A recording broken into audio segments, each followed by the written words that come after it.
você consegue quebrar um graveto isoladamente, mas terá dificuldade se forem 3 ou 4. Terá que fazer ainda mais força para parti-lo se forem 10, 12, mas não conseguirá quebrá-los se eles formarem um feixe. O SIMP foi criado para defender as micro e pequenas indústrias. Venha você também fazer parte desta história.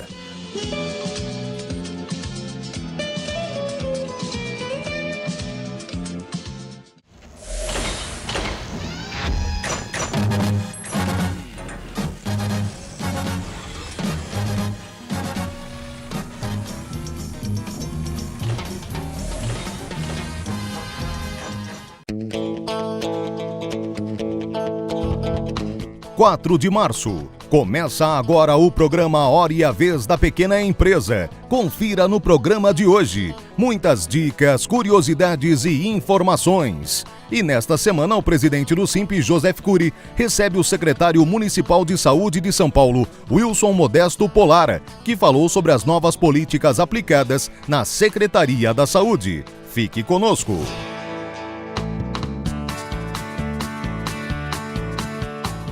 O professor Edmundo Medeiros novamente aborda um tema muito importante, a Declaração Anual do Simples Nacional. Ele faz alguns alertas para os micro e pequenos empresários. Confira. Muito se ouviu no ano passado acerca de modificações na legislação do Simples Nacional. E provavelmente uma das informações mais relevantes diz respeito à alteração do teto, que passaria então de 3.600.000 para 4.800.000 reais. É importante destacar, no entanto, que essa regra vale a partir do ano que vem, vale a partir de 2018. Também a partir do ano que vem, a forma de cálculo, ou seja, o critério para a apuração da tributação devida no Simples Nacional. Hoje, como se sabe, nós ainda aplicamos aquela tabela com diversas alíquotas, né, a ser considerada a partir do faturamento da empresa. A partir do ano que vem, o número de alíquotas para apuração será sensivelmente reduzido. Uma vez detectada a alíquota do valor apurado, teremos aí um valor a ser deduzido, o que nos levaria para algo muito parecido com o cálculo que é feito em relação ao imposto de renda da pessoa física.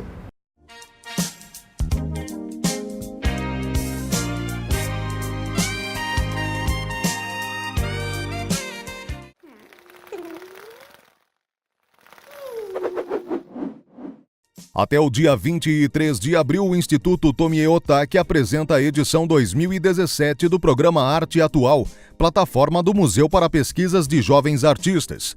Para o 5º ano do projeto, as obras selecionadas exploram a relação entre corpo e espaço.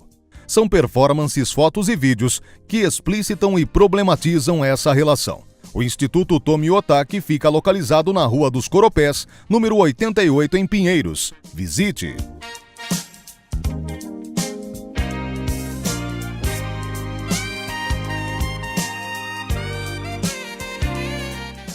Brasil, o país do futuro. Como será o futuro desse Brasil? Algumas previsões para 2050 são possíveis de fazer. A população vai crescer até lá e vai se estabilizar, depois vai ter uma pequena queda. Você vai ter na idade média muito maior, tanto por uma diminuição do índice de natalidade, como por uma elevação no índice de longevidade das pessoas. Tem um estudo da PricewaterhouseCoopers que mostra previsões do mundo para 2050. Aí mostra que hoje, 2017, a maior economia do mundo, ajustada por PPP, é a China, e a China vai continuar sendo a maior economia. Em segundo lugar vem os Estados Unidos, mas até 2050 vai cair para a 3ª posição e vai ser superado pela Índia. Brasil atualmente está na 7ª posição, vai cair da 7ª para a 8ª posição em 2030, mas o surpreendente do estudo é que vai subir para a 5ª posição em 2050. Tem vários fatores que mostram que o potencial de crescimento do Brasil é muito grande. analisando esses fatores, é que a PricewaterhouseCoopers, o relatório delas, mostra essa tendência. Se a gente fizer alguns ajustes na dinâmica fiscal, algumas reformas para dar mais eficiência ao sistema econômico, é bom lembrar que as grandes marcos institucionais do Brasil são da década de 30 e da década de 60. A legislação trabalhista atual é da época em que o Brasil era uma fazenda, uma grande fazenda, em 1932. A lei de câmbio também é uma lei da década de 30, em que o Brasil só exportava e importava. Muitas das instituições do sistema financeiro são da década de 60. Então, só ajustando um pouco essas instituições mostra que o Brasil tem potencial de crescer mais rápido que o resto do mundo. Um destaque específico que a gente pode dar, né, nesse construir o futuro do Brasil é o trabalho que o SINPE fez com a questão do crédito, mostrando que se você fizesse alguns ajustes no crédito, na tributação, nos compulsórios e no paradigma do crédito, isso pode nos ajudar a começar a crescer mais rápido antes. É isso.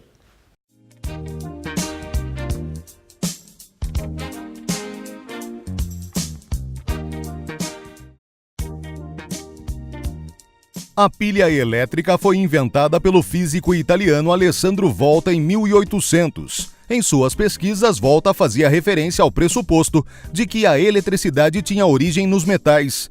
Construiu então um equipamento capaz de produzir corrente elétrica continuamente, a pilha, utilizando zinco e cobre. Elas estão presentes em relógios, calculadoras, rádios e muitos outros equipamentos. Essa, você sabia?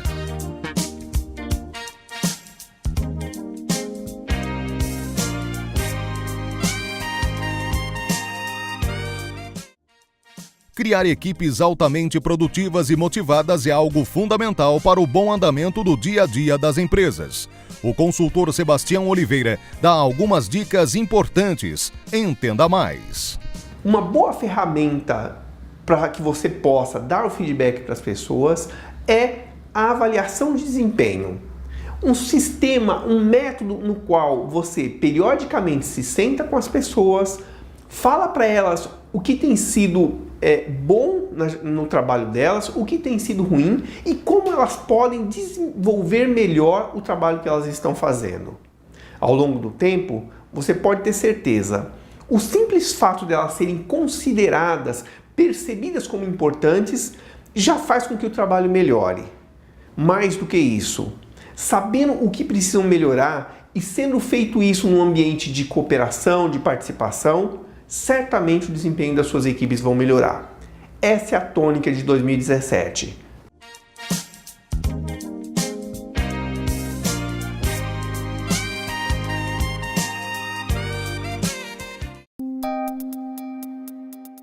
Entrevista da semana.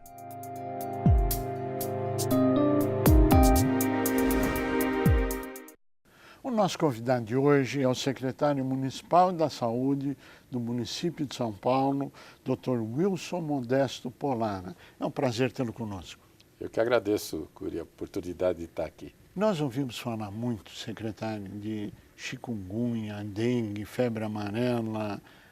Qual é o status disso? O que o senhor pode nos falar a respeito? Então, veja bem, esse mosquito, o Aedes aegypti, ele tem uma capacidade muito grande de transmitir alguns vírus e dos quais nós nem tomamos contato ainda com a maioria deles. Nós temos quase 60 vírus aí conhecidos para entrarem ainda no rol das nossas doenças.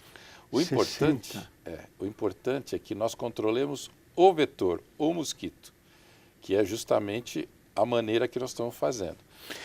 Bom, fazem 100 anos que Oswaldo Cruz faleceu e uma das grandes bandeiras dele foi a vacinação contra a varíola.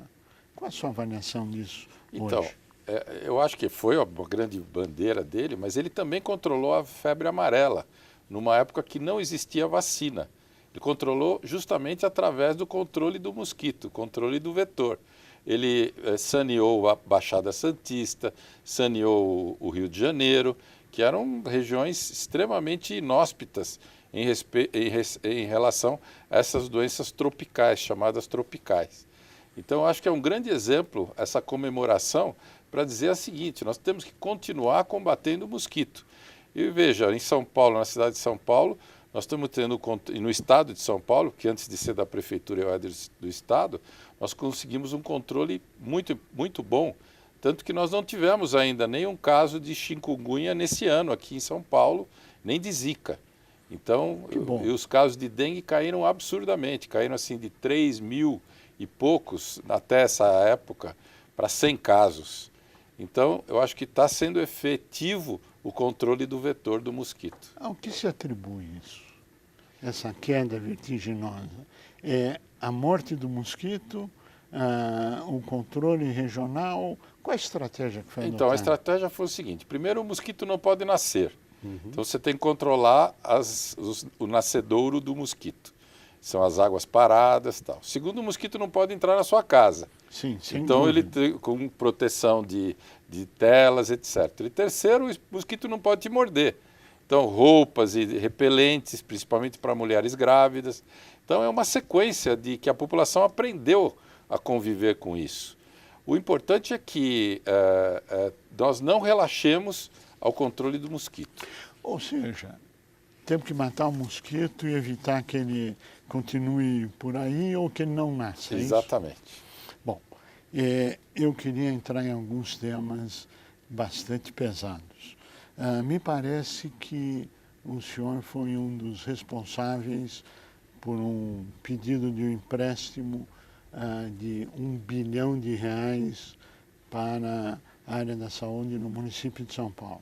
Então, eu vim da experiência do Estado. O Estado, quando nós fomos para lá, já tinha esse processo de uma solicitação de um empréstimo via Banco Interamericano do Desenvolvimento para justamente incentivar a melhoria da saúde em países em desenvolvimento. Ao chegar à prefeitura, eu pleiteei o mesmo empréstimo que havia para o Estado, da mesma forma agora para o município. E o banco já fez um estudo interno, nós só estamos dependendo agora da autorização de Brasília para saber se o município de São Paulo tem uma capacidade financeira para assumir esse endividamento. Esse processo é longo, é curto? Não, o processo é curto. O problema todo é que nós temos que fazer todo um projeto que vai incluir construção, término de construção de alguns hospitais, por exemplo, Parelheiros e Brasilândia, reforma do Hospital Sorocabano da Zona Oeste, construção de 14 UPAs, de 12 UBSs, e, além disso, capacitação de pessoas, treinamento, auxílio na gestão, softwares de controle populacional. É um dinheiro extremamente útil para a saúde. Claro. Agora, essa estratégia toda é de médio prazo, longo prazo? Qual a sua avaliação, secretário? Existem coisas, por exemplo, existem unidades básicas que temos assim 70% concluídas, falta 30%. E vice-versa, temos algumas que estão com 30%, falta 70%. Então, nós vamos fazer, obviamente, um cronograma para que a gente possa ir entregando as ações. Por exemplo, o Hospital de Parelheiros é um hospital que está 85% pronto. E vice-versa, o Hospital de Brasilândia é um hospital que está 20% pronto. Então, existem todos os tipos de ação, tanto de curto, médio e longo prazo.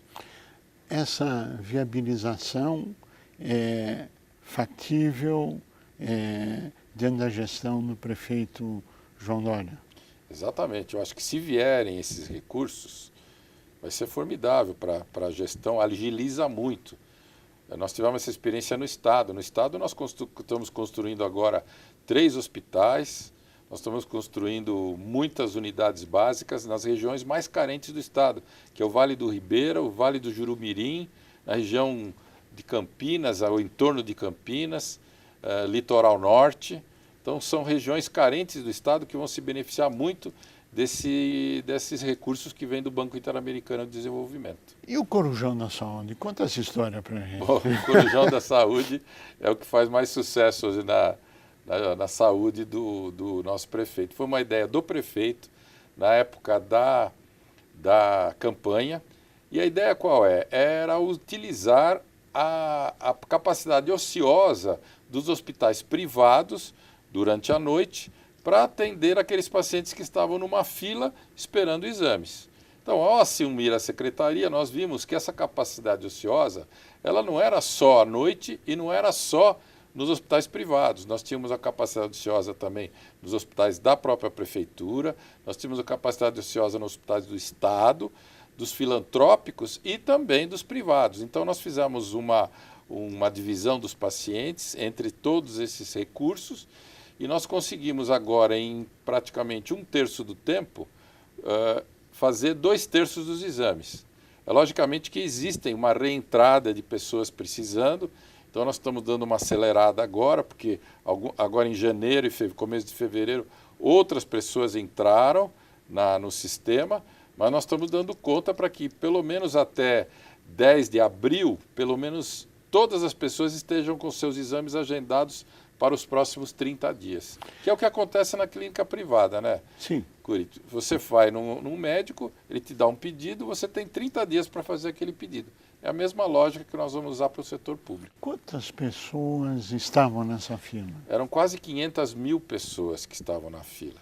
500 mil de pessoas? 500 mil de pessoas. Mas nós observamos o quê? Uma parte, por exemplo, 70 mil pessoas, não precisavam mais fazer, porque eles já tinham feito em outro lugar, a doença já tinha mudado. Mais outros 70 mil, 80 mil, tinham mais de 6 meses de pedido. Então, esses, nós pedimos que fossem encaminhados novamente à avaliação médica, porque a doença não fica estática, a doença evolui. Quem está com um pedido de 6 meses atrás, precisa ver se ele precisa ainda desse exame.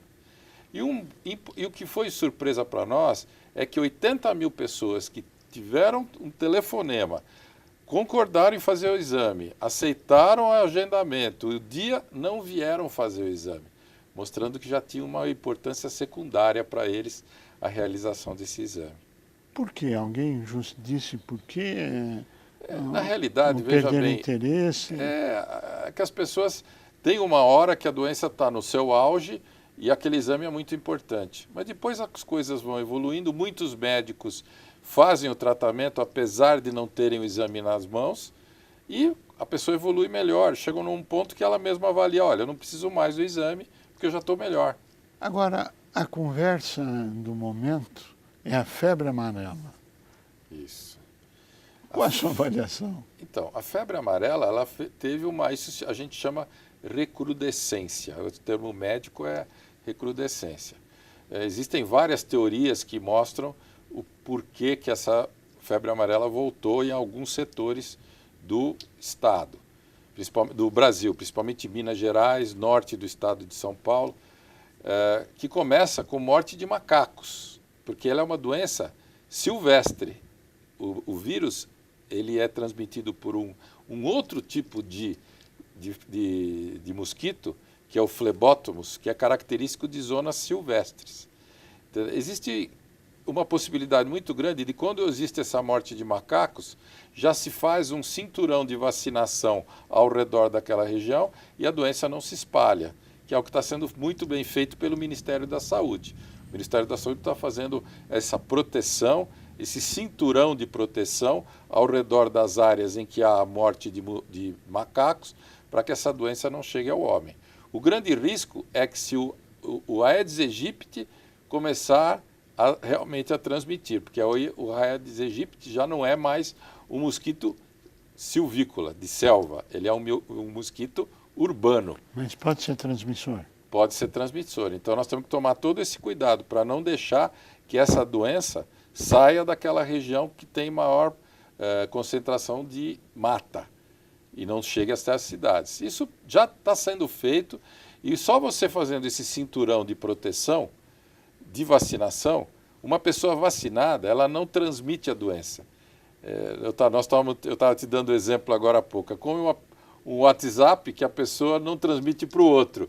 Então a notícia morre. Se a pessoa que recebe um WhatsApp repica, então o WhatsApp se difunde. Mas se a pessoa é vacinada, não adquire a doença, o mosquito que vai morder essa pessoa não adquire mais o vírus. Então essa doença não é transmitida. Então, aquele cinturão de proteção de vacinação, vacinando pelo menos 30% a 40% das pessoas na região de maior incidência, é o que vai proteger. Qual o conselho que o senhor daria para as pessoas? Não, que só as pessoas que vão viajar para as áreas de risco é que tomem a vacina. E se você já foi vacinado por 2 vezes, tomou uma vacina, uma dose, 10 anos depois teria que tomar a segunda se fosse viajar. Se tomou 2, está vacinado para o resto da vida. Todos nós que tivemos a oportunidade de viajar para áreas endêmicas, ou na América do Sul, ou na Ásia, tivemos que tomar a vacina. Eu tomei as 2 doses porque tive que viajar lá em 87 para a China. Então, é exatamente a mesma coisa, só que em vez de ser viagens internacionais, são viagens nacionais também. Muitas vezes você teve que tomar, para você ir, por exemplo, para o Acre ou para Rondônia, a gente tomava vacina, que é para ir para a área justamente endêmica para não trazer de volta o vírus, né? Secretário, nós chegamos ao final do nosso tempo, eu pediria as suas considerações finais. Bom, eu achei que eu podia ficar aqui a tarde inteira, gostei muito e agradeço, nós temos uma amizade de muitos anos e eu agradeço aqui a oportunidade de estar podendo prestar esses esclarecimentos à população e me coloco à sua disposição se houver necessidade de mais outra entrevista. Muito obrigado. Secretário Wilson Polara, nós agradecemos muito a sua participação, desejamos pleno êxito nessas empreitadas desse 1 bilhão, dos hospitais, da melhoria de qualidade de vida para toda a população nesse trabalho que o senhor e sua equipe está tão empenhado e sim, tive o prazer de longa data de nos conhecermos. Aliás, tem sido um privilégio. A você que esteve conosco, nosso mais profundo agradecimento, com a certeza que estaremos juntos na semana que vem. Até lá!